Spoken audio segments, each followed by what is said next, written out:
recording there.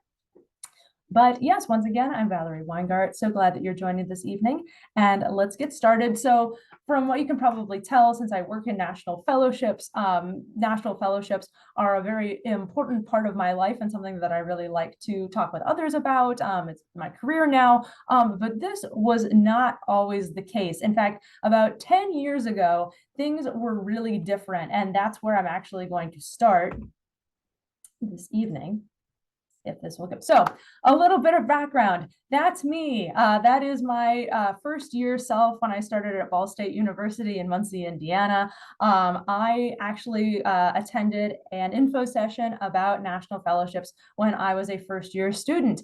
And 10 years ago, I completely disregarded anything to do with national fellowships. I was pretty closed-minded about exploring those opportunities. And I was actually dealing probably with a lot of imposter syndrome, although at the time I didn't know that that's what that was called. But when I heard about national fellowships, my immediate thoughts were, these have nothing to do with my interests. I was a vocal performance and creative writing double major. I was like, I see nothing for the arts. These have nothing to do with me. This will never be an important part of my life. And then I thought, even if I applied for one of these, there's absolutely no chance that I would get this opportunity. And I was like, you know what, I appreciate these people here at Ball State University wanted to talk about national fellowships. They're doing great work, but this it has nothing to do with me, not an important part of my life. And I am here to hopefully encourage all of you to not be like first year me. Don't count yourself out of these opportunities. Let us help you explore the different opportunities that are available through national fellowships. And let us help you with your application and with discerning what opportunities are right for you. So please don't be like me. It took me about 6 years after that initial presentation to actually get involved with national fellowships when I was in my master's degree. And it's an experience that really changed my life. So I'm hoping that this will be an opportunity for you to get started. So tonight is just the beginning. And I hope that if nothing else, you leave this presentation knowing that you have options and a team of people to help you sort through them here at USC. And tonight is just the beginning. So here's what's happening. We're going to do some introductions. You're going to meet our fellowship peer mentors and ambassadors, and also share a little bit about yourselves so we know who is joining us this evening. We're going to cover what are national fellowships if you're unfamiliar with the term. And then we're going to go through some reasons why fellowships might be an important part of your life and your collegiate career. Then we're going to highlight some fellowships specifically for first and second year students, and then talk about some logistics. So what makes a strong fellowship applicant? What does it mean to apply? What does that process look like? Then we have some student voices with our fellowship peer mentors and ambassadors. They'll be chiming in throughout the evening for sure, and they'll have a little section at the end to reflect on their experiences. And then we'll talk about some next steps, some things that you can be doing right here this semester to get started with your national fellowships journey. So do this. Are you all seeing your icons up on the computer, or is it still just the presentation?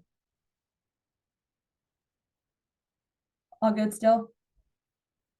Okay, because I just rearranged my screen a little bit. All right, excellent. So again, if you have any questions, just let me know in the chat and we will get started.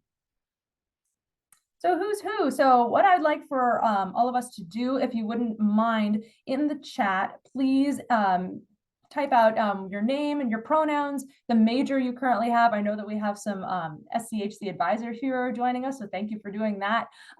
You can put your major when you were in college, or if you want to just put your role here at USC, that'd be fine.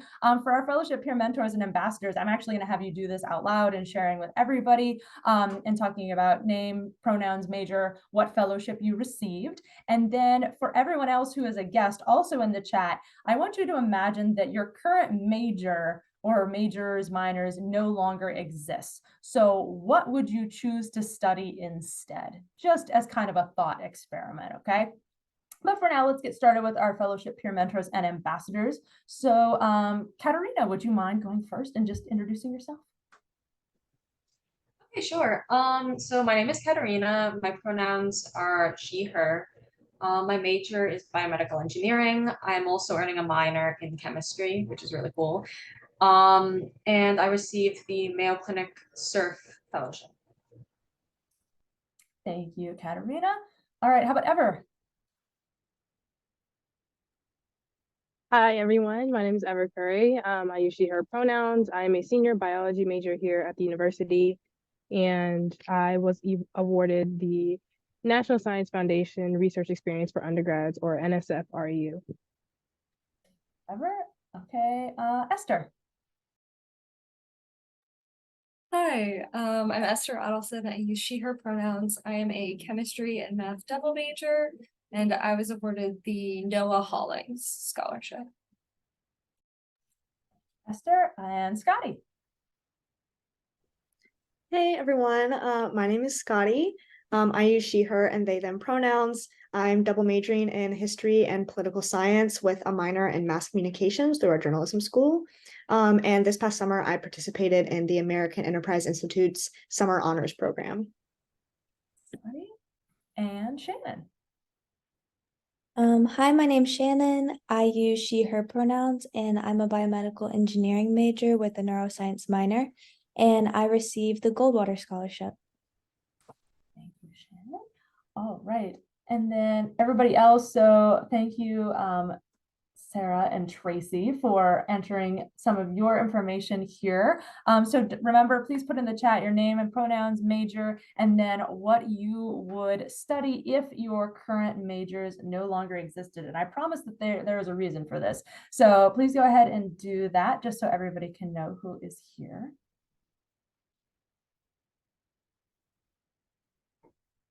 While everybody is doing that, I'll just mention, so like I said, I was a vocal performance and creative writing double major, and if those did not exist, I probably would have done something like geology and bassoon performance, which was, you know, kind of in the same vein, but also not really. So, totally change it up.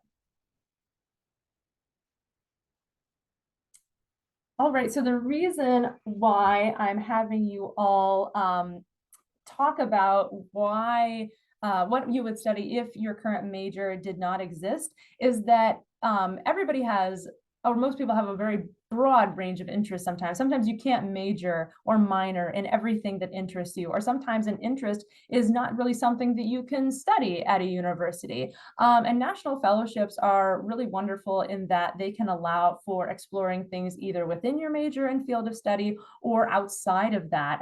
They allow a lot of room for different intersections of interests. And so as you'll find with fellowships and as you start to explore national fellowships, really digging into these intersections can help you to really have an enriching experience with fellowships. So thank you all, everybody who is introducing yourselves. You can go ahead and keep on doing that. I'll keep an eye on the chat and everybody else. And then we can move on to our next slide. So what is a national fellowship? So in simple terms, we like to say that it's free money to do cool things, but there is a little bit more of a technical definition there. So when we say national, that refers to being nationally competitive. These are sources of funding that come from outside of the University of South Carolina. This is not the University of South Carolina's money, but organizations, foundations, even parts of the government have money that they want students to apply for to do things like research, studying abroad, learning a language, getting involved with public service, things of this nature, and students from all over the US can apply. We here at USC in the National Fellowships team can help students figure out what is a good fit for them to apply for, and we help students with every step of the application process. When you hear the word competitive, that might be slightly daunting, but in the National Fellowships world, competitive really is all about fit. As we'll reiterate throughout the presentation, there is no such thing as a perfect fellowship applicant or someone who can win every single award that is out there. It's more about being able to articulate and identify your goals and your interests, and then finding a fellowship that is a really good match and a good fit for what you want to do. and we help you find that fit. There are over 250 of these opportunities out there, so we can help you sort through these different options and find something that's a good fit for you. So then what does fellowship mean exactly? So that refers to an award or an opportunity. It's a source of funding that can lead to all kinds of different experiences. And just as I mentioned, here's a couple more, maybe sometimes college tuition, international experiences, if you're interested in research, internships and summer programs, and more. And we'll get more into the specifics of what those different opportunities, especially for first and second year students, are. So don't count yourself out with national fellowships. You're competitive if you are a great fit for something. So what do we mean exactly when we talk about fit? And I was talking about kinds of the intersections of different interests and things, right? So here we have 3 different examples of some of our students who have received national fellowships and the different opportunities that they had through fellowships. So again, the perfect applicant does not exist. And we can see how intersecting interests can lead to opportunities. So for example, Carlos was interested in public service, language study, and study abroad. These are 3 kind of slightly different areas, and those intersected, and he was a really good fit for the Boren Awards, which supports long-term language learning of critical need languages, and then public service working in the federal government in exchange for receiving that support. Scotty, who will talk more about their experience, was part of the AEI Summer Honors Program. So Scotty was looking for some sort of a summer opportunity involved with law and policy and public service, and those intersected into the AEI Summer Honors Program. And then finally, Alexis participated in the DAAD RISE program, which was specifically for doing summer research in Germany. And Alexis was interested in research in the STEM fields and study abroad. And those intersections were a really great fit for DAAD RISE. So really understanding what your interests are, how they intersect, that's how we can help start to figure out what fellowship is a really, really good fit. So I understand, though, that even if you are a great fit for something, if you feel like you should apply for something, it can still be really intimidating to apply. And so I'm going to hand this over to our fellowship peer mentors and ambassadors. And the question I have for all of you is, if you wouldn't mind sharing, what doubts or misgivings did you have about applying for fellowships when you were applying for your opportunities? I think one big one, especially if you're into research, is that you don't have enough research background. So it's like if you're wanting to do like STEM research or any type of research, whether it be in the United States or outside of that, I think one of the big things I hear from a lot of potential applicants is that, well, I've never researched anything. I've never been in a lab before. I've never done research before, but a lot of times this is how you get started. I had a little bit of background, but not much, and they still accepted me. So it's like, when you kind of still put yourself out there, even though you might not feel like you have all the experience, then it can just turn into something really great and a really great experience. Yeah, I'll echo something similar. Since I was specifically involved with policy, something that was really intimidating to me was that I didn't really know what my policy interest niche was. And this program did ask you to come in with like a more elevated, sense of being able to participate in high level policy discussions. And so that was intimidating to me because I didn't feel like I knew exactly, and I still don't, exactly what I want to do post graduation. But like Ever was saying, these kind of experiences are oftentimes how you figure that out. It turns out a lot of people in my experience also were kind of in that zone of trying to figure out exactly what they wanted to do. So just because you feel like you're not set on a specific path, please don't think that that means that you can't participate in something that has a specific interest. I think also just to branch off of some of that, I've applied to several different fellowships, and you don't always get accepted. I know people who like apply to REUs, and one of the big recommendations that I've heard for that sort of thing is apply to several different opportunities, because sometimes like you aren't exactly the person they're looking for at one place, but you're perfect for another. And so I'd say just don't take rejection too harshly, and like maybe because you didn't get in somewhere, like maybe they weren't looking for you, or that opportunity might not be the best for what you're looking for. And there are still things out there that you could definitely find.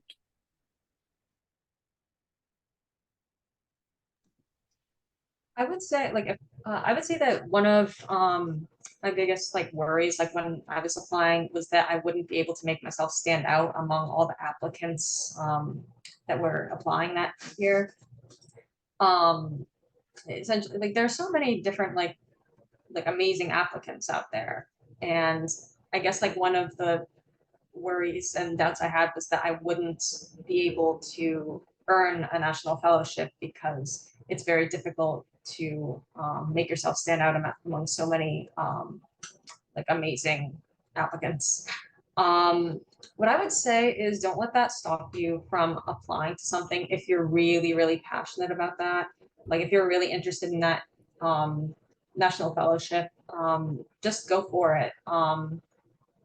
I would say that like even though in some respect, like definitely apply to several because you might not be accepted to every one of them, and probably you won't be accepted to each one of them. Um, but I would say it's better to apply because um, at least like you definitely do have a chance of earning a national fellowship. Whereas if you don't apply, your chance is zero. So I would definitely recommend applying. And if you apply to like a lot of fellowships, a lot of fellowship programs, I would say that you're very likely to earn at least one. Thank you. Shannon, do you have anything you wanted to add? Yeah, so I received Goldwater and I applied in my second year, which I was a little bit nervous about because I thought, people in their third years are going to have a lot more experience than I do. And I wasn't really sure how I would stack against everyone else, which, a lot of the same doubts as everyone else has had. And honestly, what I would say is, especially if you're interested in any specific national fellowships, is to just get an advising appointment. I mean, everybody at the National Fellowships Office is here for you, and we're all here to support you. And so we're going to help you like get access to past winner stuff. We're going to help you edit I say the fellowship advisors are going to help you edit your essays and do all this thing. So they're really going to prepare you for your application. So yeah. Thank you, Shannon. Yes, we try our best to be supportive of every student who comes in and works with us. Of course, we will never force anyone to apply for a fellowship, but we are really good cheerleaders, and we will definitely encourage you if that is what you would like to do. So yes, so thank you for your insight there. And yes, so imposter syndrome is real, right? And self-doubt is something that people can experience. And these, along with what the fellowship peer mentors and ambassadors said, are maybe some things that you might be feeling like if you are going to apply for a national fellowship. Oh, I have to do this all alone. Their odds of winning are so small. I don't have time to prepare an application. This is going to take like a year to prepare this application. Or, if I've already received a scholarship, I might not get any more scholarship funding. Or, oh, I don't see anything here that is a really good fit for my major. I'm an arts major and I don't see anything pertaining to the arts or something like that. These are all valid reasons, and I would understand why anybody would feel this way, but I'm here to tell you that these should not stop you from applying, and that getting trapped in this cycle of self-doubt, as Katerina pointed out, if you do not apply, you definitely will not receive a national fellowship, and the only way to increase your chances of earning one is to go through the process of applying, and we try to make that process as enriching as possible so that no matter what the outcome is, you feel like you have learned more about yourself, you've been able to articulate that in writing, and you've set yourself up to be in a strong position to take other next steps. So don't talk yourself out of applying. So these are the things that should not deter you from applying, but why should you apply? So what can you get out of this process? So I'm here to be totally transparent. As a first year student, I would have been really skeptical of being like, oh, you know, the process itself is rewarding. Of course, they're going to say that. But really, I'm here to tell you that it is. And I hope that our fellowship peer mentors and ambassadors can also attest to this. But the process of applying can do many things. It can help you clarify and articulate what you're interested in and what do you care about and why. Your future goals, and exactly how the fellowship experience will align with that. It can definitely strengthen your persuasive writing skills. We work with students on essays and give essay feedback through multiple drafts. So this is a chance to work one-on-one with an advisor on your writing and really improve the ways in which you advocate for yourself through writing. This also helps you to develop materials that you can adapt for graduate school and job applications. Applying and applications are a genre all of their own. And once you learn to get better at that particular genre, it's a very transferable skill. So we want to help you build that skill. Applying for national fellowships can also help you build your campus and your community networks. Most of the time when students come in for an advising appointment with me, I have 3 or 4 fellowship peer mentors or ambassadors that I say, you need to meet with this person because they've done similar things, you have similar interests, or you would really benefit from a conversation. So in your first or second year of being at USC, this is the time to really start building those networks and finding people who have similar interests or that you can learn from. So we can also connect you with faculty mentors, help you to make those connections all across the university. And then if you participate in a fellowship experience, there's a lot of opportunities for building your community and network there. You will get individual guidance from faculty and the National Fellowships Advising Team. We take great interest in your success and helping you to prepare an application that you're proud of. And we're available for questions and appointments and feedback all the time. And then, yeah, you could possibly get funding to do cool things, but that's kind of like the cherry on top of the sundae here, right? Because all along the way, the process itself can do so much to develop you. So if a couple of the fellowship peer mentors and ambassadors, if you wouldn't mind talking about your application experience and the different things that you took out of that process. I'll say I'm a big champion of our writing and editing feedback team. I've heard that a lot of my fellowship ambassadors have a similar experience where I wrote a first draft and then it got very loving but very intense feedback on how to improve, and basically completely rewrote my materials. And even just that transformation from the first draft to the second draft was like, I couldn't believe that I had produced like that much of a difference in a short amount of time. It was like a full hour appointment that I sat down. They went over my resume. They gave me tips that I still use on my resume to apply for other things. Like my resume looks completely different now. And then, like I said, they went over all my different writing responses and really told me how I could stand out and how I could make sure that I'm making sure that it's my voice that's coming through in these application materials, which is what I think got me an interview, is because I was able to kind of communicate myself to these people through writing. So I will say like was a huge help for me, and that I think has continued to really help me in my writing. Scotty, anybody else? I think definitely the writing skills. Again, like if you want to apply for anything, if you need to write something, if you're not sure, please meet with the office. They are amazing, all of them. I just, for all of my applications I wrote, I really appreciated that time I went into it. But also just like some of the applications have weird like processes and weird things, and because they know these, especially for like the ones that more people apply for at the university, they can tell you like, oh, this is what you have to do for this, or like, oh, that's worded really weirdly, but they actually mean this, like just from their knowledge from previous years and experience. And then finally, a lot of these require you to ask professors for letters of rec, which is something that can be really difficult going at, like, even like I've had to ask people and I still kind of like get uncomfortable with it. But being able to ask that, and also having people who already have written letters of rec from the times that you knew them better and that you were in their classes, can be really good if you're interested in med school or graduate school in the future, just so you have people that you know like have stuff and they maybe like pull it out, polish it a little bit, change the wording depending on the difference in what you're applying for, but like it can expedite that process in the future. Thank you. Yes, and we're really invested in getting to know all of the students that we work with, right? It's not just, oh, you came in for a 30-minute appointment and then we never see you again and we never think about what you'd like to pursue ever again. Like, we really want to get to know what it is you want to do. And we brainstorm as a team about different possibilities that we should recommend to different students and things like that, because we really are invested in helping you realize the future that you want. And if fellowships can be part of that, we want to help you to see that. Another thing that can happen is a coffee chat with a fellowship peer mentor and ambassador. Did any of you get coffee with a fellowship peer mentor or ambassador before you applied? Yes, no, maybe. Yeah. Shannon?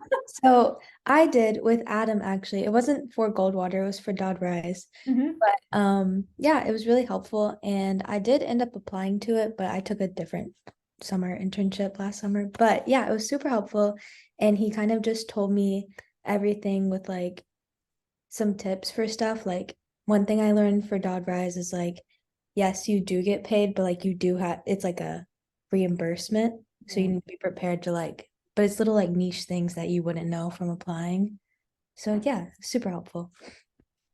Yes. Anybody else get coffee with a peer mentor before you applied or while applying? I actually got coffee with 2 peer mentors, which was super useful because I got to hear both of their perspectives on their summer experiences. And I think it was just really valuable to hear from a student. It made it feel a lot less intimidating to see like someone who was my peer being like, oh yes, I've done this experience and like, here's everything I got out of it. Like they were very encouraging about implying about me applying. And it just made the entire process kind of more digestible to me. Great, excellent. Yeah, and something else to point out is that if you are coming in for a National Fellowships appointment or you are getting coffee with a peer mentor, you do not have to have everything figured out. You do not need to know what exact fellowships you want to apply for. Like, you don't need to have all of that knowledge already planned. We can help you with that process. But yes, lots of beauty to this process and the ways in which we try to help our students. So why should you get started early and start to engage in this process in your first or second year at school? So these first and second year opportunities can really help you to explore your interests. It can tell you a lot about what you want to do and maybe what you don't want to do, because getting these hands-on kind of beyond the classroom experiences can let you get started into maybe what you think you want your career to be or an area of interest that you'd like to explore. And this can either lead to you exploring more things in that same area or rerouting and shifting into something a little bit different. It can also help you build your professional and personal networks. And if you start to come in for advising appointments early in your college career, like I said, we get to know you. We get to see how your interests develop over time, and we will keep you in mind for different opportunities that we hear about, and we'll maintain that connection with you. But again, if we don't know who you are, it's very difficult for us to do that. So even if you don't have an idea of what you want to apply for, or even what your exact interests are, you're still welcome to make a first-time appointment with me. This is kind of what I specialize in, and just making that connection can really help to set yourself up for different opportunities. You can start right away with pursuing your specific academic interests and opportunities, or starting to research with top scientists. If this is something you want to get involved with early, you can develop a global perspective on local issues with some of our abroad focused programs and language learning fellowships that are out there, and even more things. So again, I can talk about this all day, but I was not someone who engaged with national fellowships early on in my collegiate career, but some of our fellowship peer mentors and ambassadors certainly did. So what would some of you say are some of the advantages and perks of getting started with fellowships early and having a fellowship experience early on in your collegiate career? I would say major benefit is that you really get to explore the things that you're interested in. So as I had stated, I earned the Mayo Clinic SURF program fellowship. And so I actually this past summer I got to do research in Jacksonville, at the Mayo Clinic Center at Jacksonville, Florida. And I would say that being able to do research as part of the fellowship made me realize that I'm definitely interested in having like a research-oriented career going on. I would say that I kind of always felt as though research was meant for me.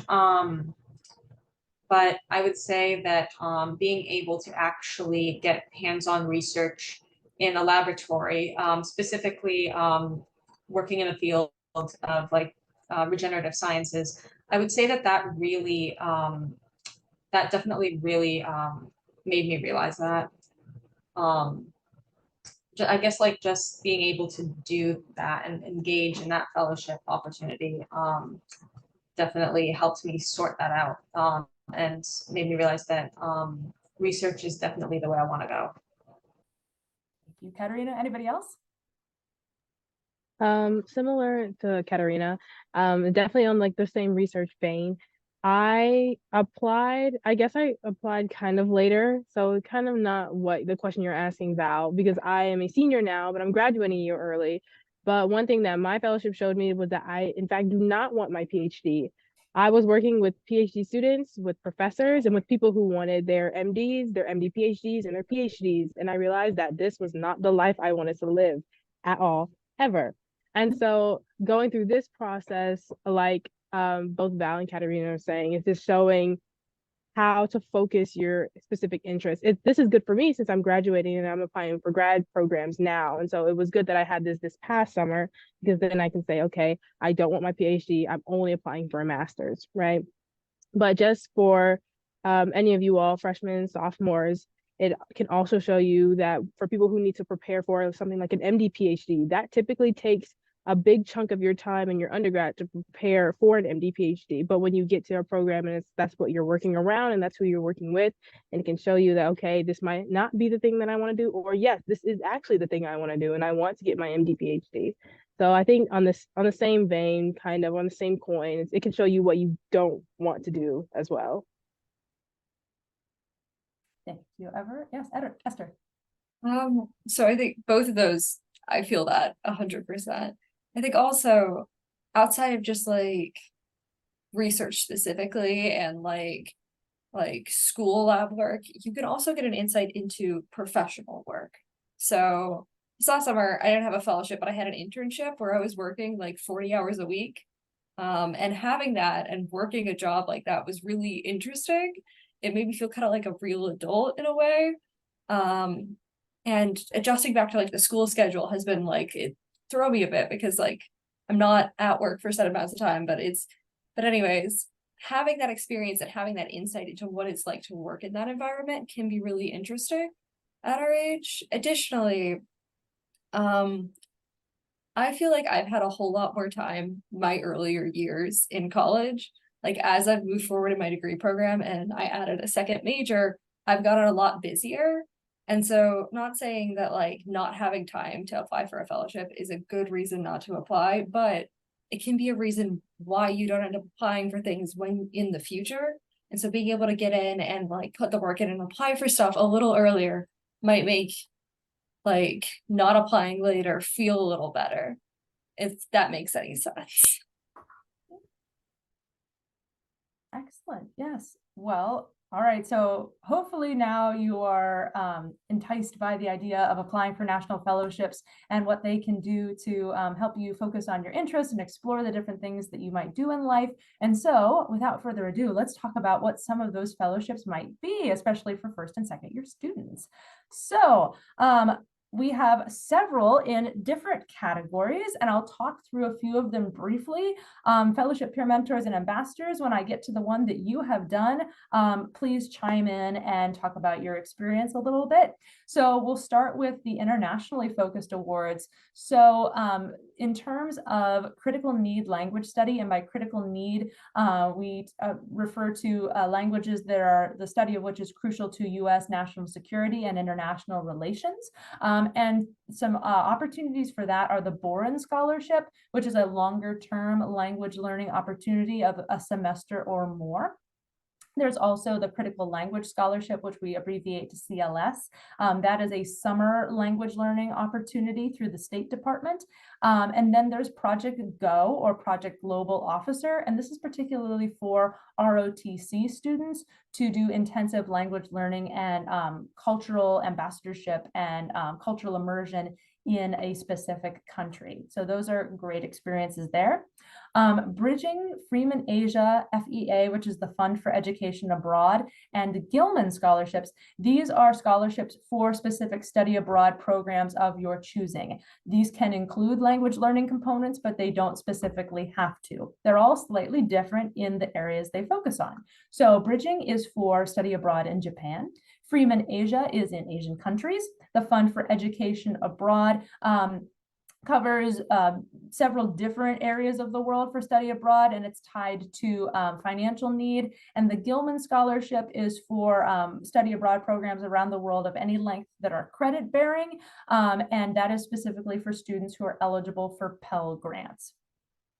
The Fulbright UK Summer Institute is specifically for first or second year students who don't have a lot of experience outside of the US. So if you have limited experience abroad, this is a great opportunity for you. It's a 3 to 4 week summer program at a UK university. There are 5 different universities each year that offer a program. These can range from topics like the environment to social justice or the intersection of art and technology. They change up every year, but this is through the Fulbright program, specifically in the UK. And it is, if you haven't been abroad a whole lot before and you want a more guided first time abroad experience, this is totally it. You'll take classes, you'll be in a cohort of other students who are interested in the same topics as you, but approaching it from a slightly different angle in terms of their background or their field of study. They have cultural engagement and community engagement trips planned.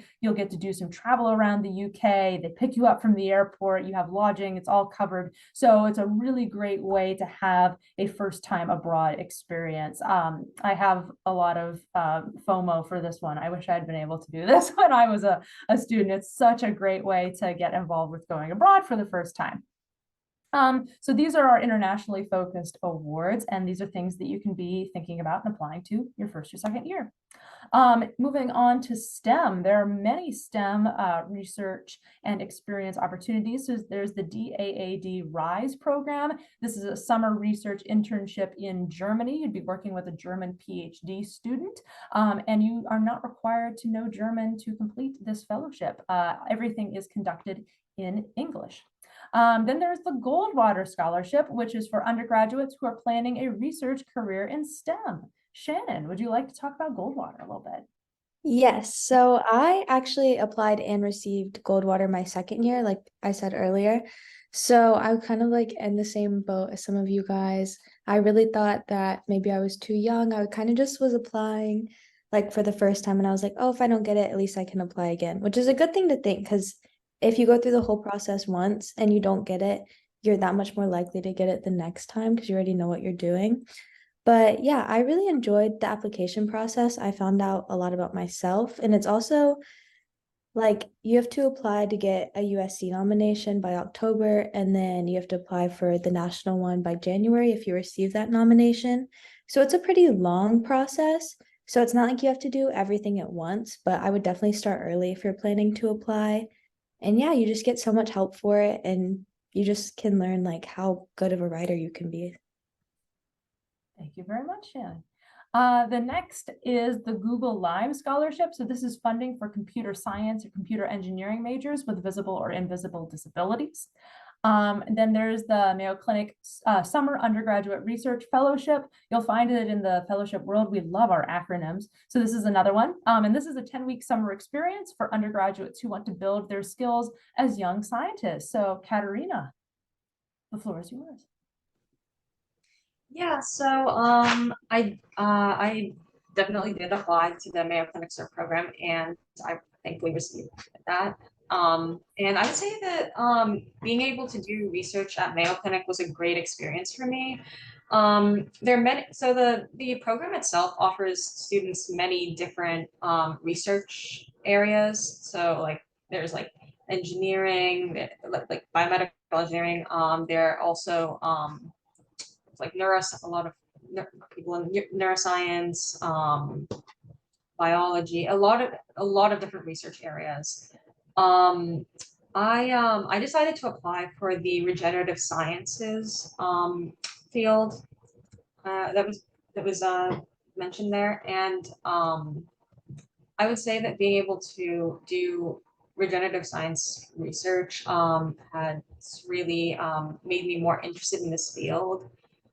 Specifically, I got to work with extracellular vesicles, and I did a lot of transfections of mRNA into neurons. And I even I specifically I specifically transfected a specific type of mRNA that codes for specific protein, so that and all of this was really to see if the protein would be expressed. And so I got to do that research, which was really, really cool. And thankfully, the results came back, and I was actually able to increase the production of that particular protein in neurons.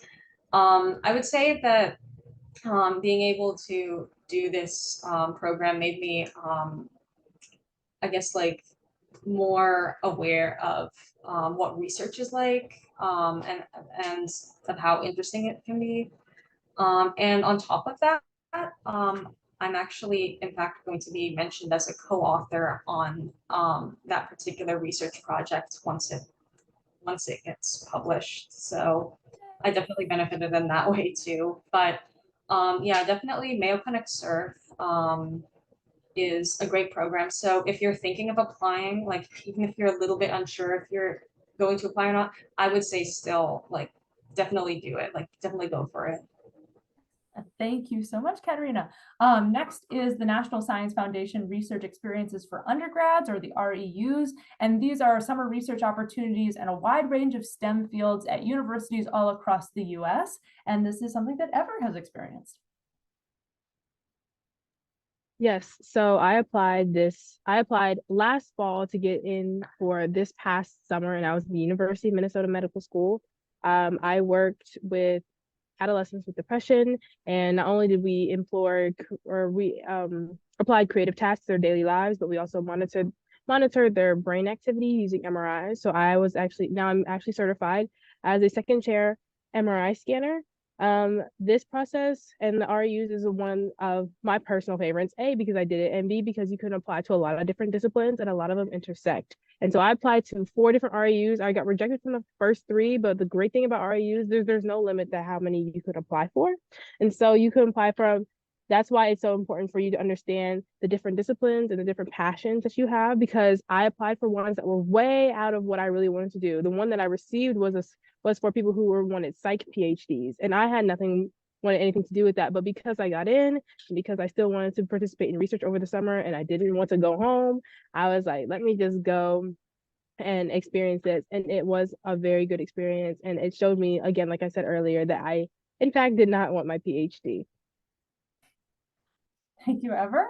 The next one is the South Carolina Space Grant, and these are some opportunities with NASA-related research. There are different types of grants that you can apply for, but Shannon, I believe that you have some experience with the SC Space Grant. Yes, so I also applied for this in my second year, which I would recommend you do if you do research on campus. But I am biomedical engineering, and my research is in Alzheimer's disease and traumatic brain injury. And I was like, that doesn't relate to NASA. But it turns out that NASA has a lot of different like things that they want to do, and one of them is human exploration. And so, fun fact, if you go to space for a month, you have the same like blood markers in your brain as you would if you had traumatic brain injury. So that's kind of where I related my research and where I got the SE Space Grant. Thank you. Yes. Oh my gosh, I learned so much every day in my job from all of you. Fantastic. So those are some STEM opportunities, certainly not all, but a few. Moving along to the environment, and if environmental advocacy or research is your passion, then the Noah Holling Scholarship is definitely an option. This is a scholarship in oceanic and atmospheric sciences, and then also technology, research, and education, specifically for sophomores to apply to. And it does include an internship with a NOAA facility. Esther, tell us about Hollings. Okay, yeah, so I got the Hollings. I am a chemistry and math major. But we had an orientation session at the beginning of the summer and I met people. There was a lot of environmental, a lot of atmospheric science there, as you'd expect with NOAA being the National Oceanic and Atmospheric Administration. There were engineers, there were humanities majors, there were people interested more in the policy and education side. And like there were also people who were like, I want to go work on their satellite stuff that goes up into space. So really wide range of coverage that you can get with the Hollings. And most of it comes down to, are you interested in working with our environment, doing environmental research, protecting that? And are you interested in working in the government? Because it does give a whole lot of insight into what government work is like. And it can actually provide possible forays into getting into a government research and government work through, like, they have a direct hire process that happens for anyone that receives the Holling. So whenever you graduate from either college or if you go on to get a master's or a PhD, after you graduate from that, they can for up to 2 years directly hire you on without going through as much of the process that the federal government has to go through for hiring. Additionally, if you get it, it's scholarship for your junior and senior years, and in between your junior and senior years, you can do research at a NOAA facility, and they provide a whole list of different opportunities that you can do, and they speak about how if you find something you don't want to do on that list, or like you don't see anything you want, you can reach out directly to people who work for NOAA if you see like research that they're doing that you're really interested in, or a project that you really want to work on, and see if they're willing to like take you on. Thank you so much. So that's an environmentally focused. There are also others in public service and policy and government and things like that. So the first is the American Enterprise Institute, and that's a week-long seminar in public policy making that takes place in Washington, D.C. And Scotty participated in this past summer. Yeah, so in case you're unfamiliar with AEI, it's a think tank in Washington, based in Washington, D.C. And so basically the application process, part of that process is they offer usually 16, I believe, different classes over the summer. So this honors program goes for a full month. So they have 4 different weeks and like 4 different classes running every week. So to echo what some other people have said, very broad range of things that you could get involved with if you're interested in. So me personally, I ended up doing a seminar on social welfare policy, which kind of related to research that I'm currently doing on campus with our School of Public Health. I'm researching Medicaid coverage. So that was really interesting because I both got to connect with someone who was at the top of their field. So we were taught directly by a scholar that AEI employs. Her area of expertise was social welfare policy. She had worked with administering welfare policy for over a decade, and we just got to pick her brain for like a week. It was incredible. And she also gave us plenty of professional advice, which helped me figure out my post-grad plans a lot. But I also got to connect with a lot of my peers. Since this is nationally competitive, people from all over the country were coming in, and we all had kind of different angles on the policy area that we were interested in, like how we got involved, what our ideological leanings were on it. And so not only did I get to connect with like super great professional like they had us get coffee with young professionals and they had guest speakers come and talk to us about the policy world. But I also got to connect with a bunch of really enthusiastic peers. They keep us connected. I'm on like a listserv that we get an email every week. It tells us job offerings. It tells us like events that are going on. And while they don't have a direct hire process, doing these kind of things definitely gets you into that policy world pretty early on, and that's super, super helpful in a sector like this. I actually helped work with one of my friends to get a paid internship for this fall with AEI because I knew that he would be a good fit for it. So opened up a lot of doors for me. I made a lot of friendships, and I now have an idea of what I want to do for graduate school, which like that would be worth participating alone. Okay. Wonderful. Thank you so much. A few other public service opportunities. There's the Latinx 44 scholarship, and this is specifically scholarships for Latinx students to fund an unpaid or an underpaid public service internship that's taking place in the US. So if you're a student who is doing an underpaid or unpaid internship, this can provide funding while you have that experience. The Obama Voyager Scholarship is funding for tuition, travel, and mentorship for students planning for a public service career. So different things that you might need while you're pursuing that goal.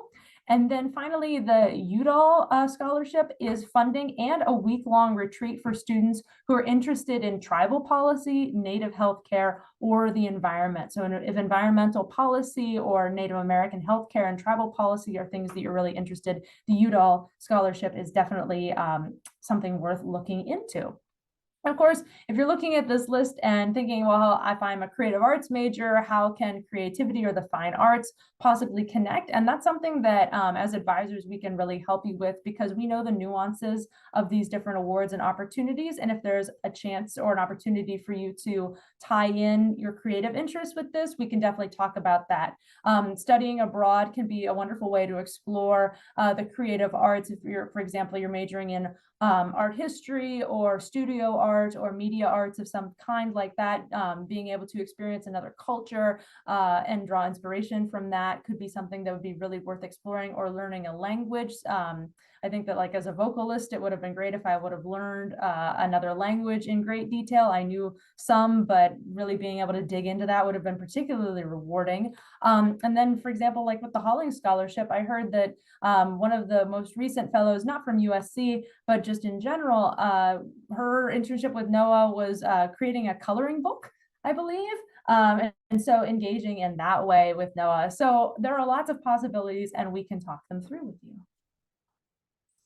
So at the end of the day, the thing that we really want to make sure that you walk away from this knowing is that there is no such thing as a perfect applicant. This is a quote actually from Harrison Bench, who is a 2023 graduate, a Udall and a Holling scholar. And these are photos of just a few of our fellowship peer mentors and ambassadors.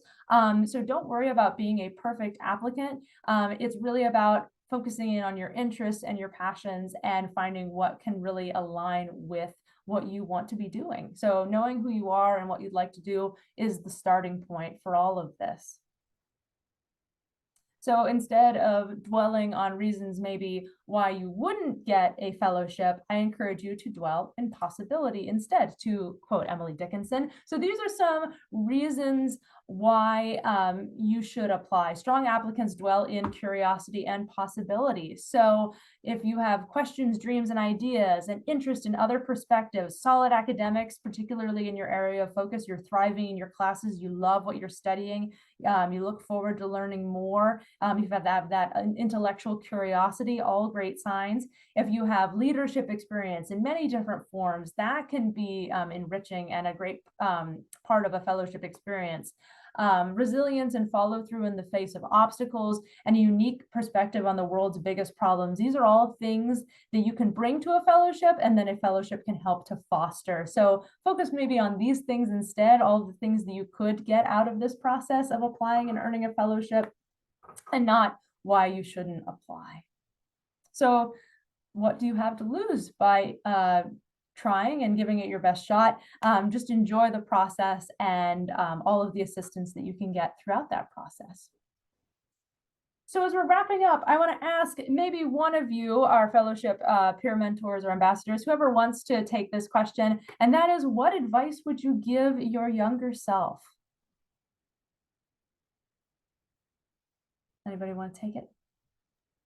For me, I think it's just don't wait to do the application. I turned in a lot of my applications the day of or the night of, and that like how Scotty was saying earlier, you can't get any, like the fellowship team and the fellowship office, they help so much with feedback, and you can't get feedback if you're submitting it at 11:50 and it's due at 11:59. Okay, you just can't do that. So that's one of the things that I stress, very highly stress, is to make sure you just start things early. You can never start too early when it comes to fellowships. Well, on that note, let's talk about some next steps. So yes, why wait? You can start now. So how to craft a strong application. You might be like Carlos here thinking, what are all these options? What can I possibly do? But here's how to get started. So find your fit, meet with us so that we can help you figure out what that is. As Ever said, start early. Time is helpful. Revision is magical. We can really help you with the revision process so you craft the strongest application you can. You can get coffee with a fellowship peer mentor or ambassador. If you go to the National Fellowships webpage on the USC website, there is a fellowship peer mentor tab, and right at the top, there's a little form you can submit to request a coffee chat. You can get to know your faculty. If there is a class that you really look forward to going to, a faculty member that you really respect the work that they're doing and the way that they're teaching, connect with them. Go to their office hours, ask questions after class. Getting to make that connection can all help with letters of recommendation and also just enriching your college experience. Focusing on depth over breadth. That's kind of this idea of finding your fit. You don't have to be interested in everything, but rather focusing on what you're really, really passionate about and how invested and involved you can get into that.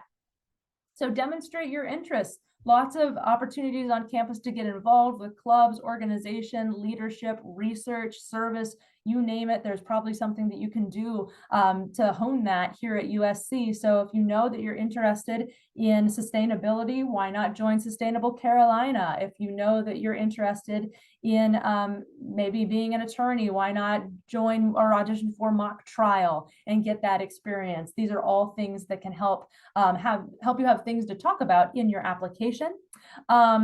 Then also be open to feedback. Again, we will give you constructive criticism. We are not here to tear you down. We're here to build you up, and utilize your resources, things like the National Fellowships team, exploratory advising if you need that, your academic advisors, the Office of Undergraduate Office of Undergraduate Research, Career Center, all great things that you can be accessing to start to build your experience here. And then how else to get started? So here we are, the National Fellowships team. We're on the 3rd floor of Decisor, which is on the historic Horseshoe. And that's where you would meet with us, or you can meet with us on Teams. So you can explore your options. So I presented some of the fellowships that you could apply for. There are more in our info database. So this is also on our webpage. So if you go to the info tab, that'll take you to that database. You can filter your search results by the year you are in school, your area of interest, different things like that.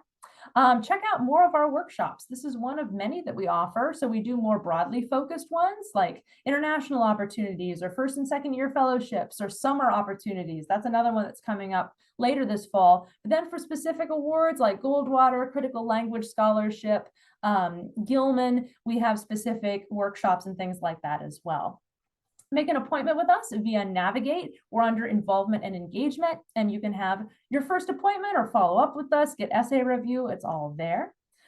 We ask that you please complete your candidate profile on our Getting Started page. This helps us stay connected with you. You'll get our weekly newsletter, and we can make sure that we stay up to date with your interests and the different things you'd like to explore.